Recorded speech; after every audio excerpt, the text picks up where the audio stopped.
Jadi perbedaannya ya sob, perbedaannya antara apometer dan ESR meter. Assalamualaikum warahmatullahi wabarakatuh. Kali ini kita akan sama-sama cari tahu ya sob, untuk mengecek ataupun mengukur sebuah elko dan milar gitu ya sob, dengan menggunakan apometer gitu ya sob. Dan nantinya ya sob, kita akan sama-sama cari tahu juga gitu ya sob, untuk membuat patokannya dari pengukuran si elko ataupun milar gitu ya sob. Karena untuk di bagian ISR gitu ya sob, dia memang sudah pakemnya untuk pengukuran komponen tersebut gitu ya sob.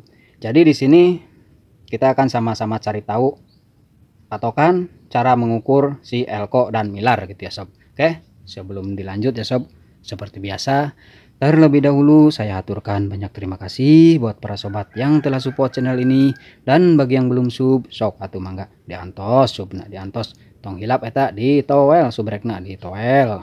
Oke, saya doakan semoga kita semua selalu diberikan kelancaran dalam rezeki dan tentunya senantiasa diberikan kesehatan. Amin amin ya robbal alamin.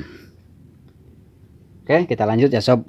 Dan untuk para suhu, para master, para senior, mohon masukannya ketika nantinya ada kesalahan ataupun banyak kekurangan di dalam penyampaian seperti itu. Oke sob, lanjut. Nah, jadi di sini ya sob, di sini kita akan sama-sama cari tahu ya sob, cara mengukur si elko yang bagus dan yang rusak seperti itu ya sob. Dan di sini pun kita akan sama-sama cari tahu juga ya sob, cara membuat patokan ukuran elko yang bagus dan rusak di apometer ataupun di skala apometer seperti itu ya sob. Oke, kita langsung saja ya sob. Oke, nah di sini ya sob, ini di sini ada elko yang sudah rusak ya sob, dan ini elko yang kondisinya masih baru ya sob. Dan untuk ukurannya pun sama ya sob, maksud saya untuk ukuran volt dan mikrofaradnya ya sob. Di sini 160 volt dan 47 mikrofarad ya sob. Mudah-mudahan ini terlihat ya sob. Hanya saja bodinya yang berbeda gitu ya sob. Ini lebih jumbo dan ini ukuran kecil ya sob. Tapi untuk ukuran volt dan mikronya ini sama ya sob. Oke. Ntar kita hidupkan dulu untuk bagian apometernya ya sob. Ini saya larikan ke kali 1 ya sob. Oke, kita akan kalibrasikan sebentar. Oke, sudah di 0 ya sob. Nah, kita di sini akan melakukan pengukuran ini yang rusak terlebih dahulu ya sob, yang rusak terlebih dahulu. Oke, dia tidak bergerak ya sob, jarum tidak bergerak sedikit pun ya sob.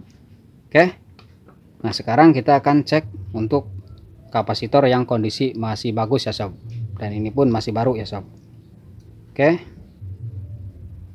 nah kita perhatikan ya sob, kita perhatikan pergerakan jarum dia sampai mana gitu ya sob. Oke, di sini saya melihatnya ya sob, melihat si pergerakan jarum ini dia naik sampai di angka 20 lebih 1 strip gitu ya sob. Nah, jadi untuk pengukuran si 47 mikrofarad ini ya sob, kita bisa bikin patokan di angka 20 lebih 1 strip di skala apometer gitu ya sob. Karena kemungkinan besar ya sob, kemungkinan besar untuk para pemula gitu ya sob, khususnya di bagian peralatan gitu ya sob, belum secanggih ataupun sekumplit senior ataupun para suhu seperti itu ya sob.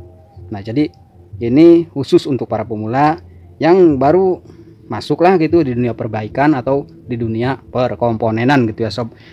Dan untuk alatnya pun masih minim gitu ya sob. Jadi di sini saya akan coba sedikit mencari tahu gitu ya sob. Sama-sama di sini ya sob, sama-sama mencari tahu gitu ya sob, cara mengukur elko atau membuat ukuran elko yang bagus dan yang rusak menggunakan skala apometer gitu ya sob. Oke, nah jadi di sini ya sob, untuk ukuran 47 mikro kita sudah sama-sama mengetahuinya ya sob, di angka 20 lebih 1 strip gitu ya sob. Nah seperti itu ya sob. Oke, sedangkan untuk yang sudah rusak dia tidak akan bergerak. Oke, seperti itu ya sob. Nah jadi nantinya sob, ketika kita menemukan ukuran mikronya berbeda gitu ya sob, maksud saya ketika kita mengukur kapasitor ataupun elko dengan ukuran mikro yang berbeda, otomatis si jarum pieometer ini pun dia akan bergeraknya berbeda juga gitu ya sob. Nah di sini coba akan kita cari tahu dengan menggunakan yang 100 mikro gitu ya sob. Oke, ini 100 mikro ya sob, 100 mikro. Mudah-mudahan terlihat. Kita akan tengok pergerakan jarumnya sampai di manakah dia. Oke, nah terlihat ya sob, mudah-mudahan terlihat. Kita ulang ya sob. Oke, di sini saya melihatnya ya sob, dia naik ke angka 10 ya sob, ke angka 10 lebih 1 strip. Oke, ke angka 10 lebih 1 strip untuk ukuran maaf lagrak deh ya elkona, untuk ukuran 100 mikro ya sob. Untuk ukuran 100 mikro jarumnya naik sampai ke angka 10 lebih 1 strip gitu ya sob.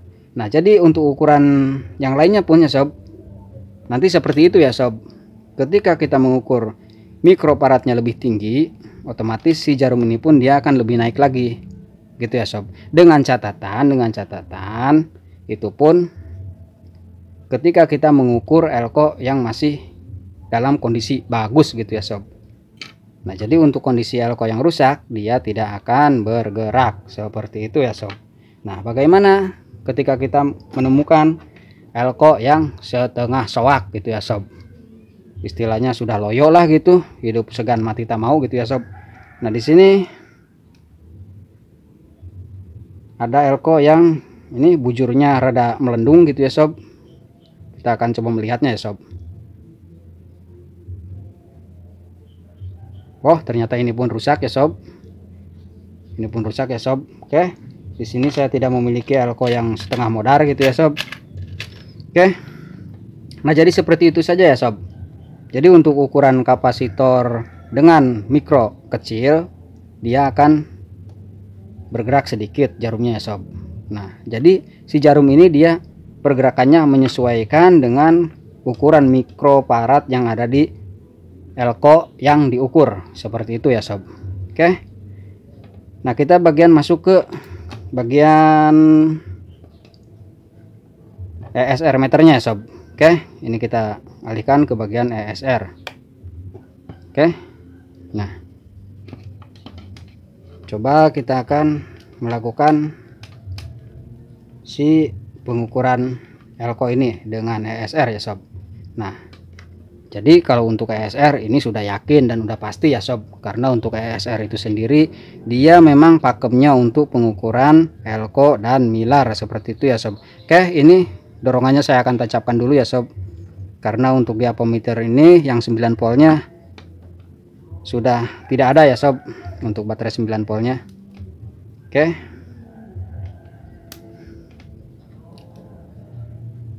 kalibrasikan terlebih dahulu ya sob. Oke, ini untuk ESR meter, ini mode di bagian elko ya sob. Dan kita akan mengukur ya sob untuk elko yang sudah mati ataupun sudah rusak ini ya sob. Oke, nah di sini pun sama ya sob. Untuk elko yang sudah rusak, jarum tidak akan bergerak ya sob, tidak akan menggerak ketika kita mengukur menggunakan apometer ataupun ESR meter. Di sini sama-sama tidak bergerak ya sob untuk elko yang sudah rusak. Oke, dan untuk elko yang masih bagus ya sob, ini sudah pasti dia akan naik ya sob. Oke, nah seperti itu ya sob. Dan untuk yang ini dia juga sama ya sob. Nah jadi perbedaannya ya sob, perbedaannya antara apometer dan ESR meter. Nah untuk mengukur elko ini kalau di ESR meter dia naik dan dia tidak akan turun, seperti itu ya sob, untuk kondisi elko yang bagus seperti itu.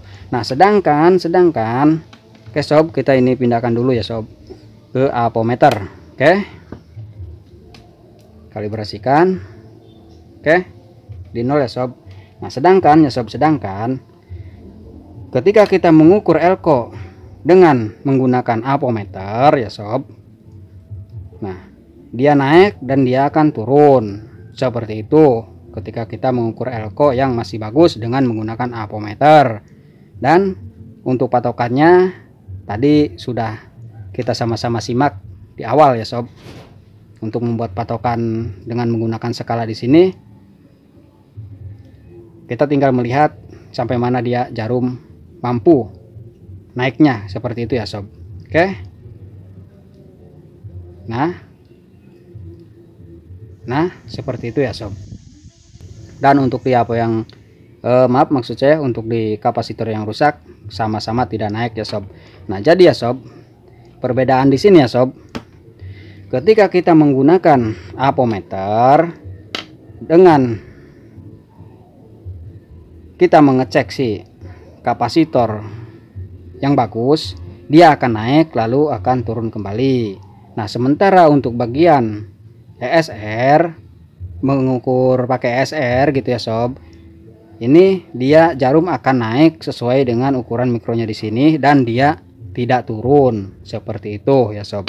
Oke, nah jadi untuk cara yang pertama menggunakan apo itu ya sob, bisa kita fungsikan atau bisa kita jadikan pilihan ketika kita belum mempunyai yang namanya ESR, seperti itu gitu ya sob. Jadi kalau untuk ESR di sini sudah pasti ya sob, dan kita tidak akan istilahnya melihat hitungan dengan skala lagi gitu ya sob. Tapi kalau untuk menggunakan apo di dalam pengukuran atau pengecekan elko ini, kita melihatnya, ntar sob, ini kita bagian ke apo lagi, kita melihatnya ya sob, kita melihatnya di hitungan skala ini ya sob, dari angka 0 sampai ke sini ya sob. Nah seperti tadi, ini dengan 47 mikro. Tak, maaf, ini kita kosongkan lagi ya sob. Nah di angka 20 lewat 1 strip gitu ya sob. Jangan sampai mengukur kapasitor ini atau elko ini dia mengandung muatan gitu ya sob, karena di situ kita akan sulit juga ya sob untuk menentukan titik tertinggi dari pergerakan jarum ini ya sob. Oke, nah seperti ini ya sob. Nah jadi dia di angka 20 lebih 1 strip. Nah seperti itu ya sob. Nah mudah-mudahan ya sob, dengan penjelasan ala kadarnya ini sedikit banyaknya ada manfaat gitu ya sob, khususnya untuk para pemula gitu ya sob. Oke, kurang lebihnya saya mohon maaf. Mangga atuh kasadayana, hatur nuhun.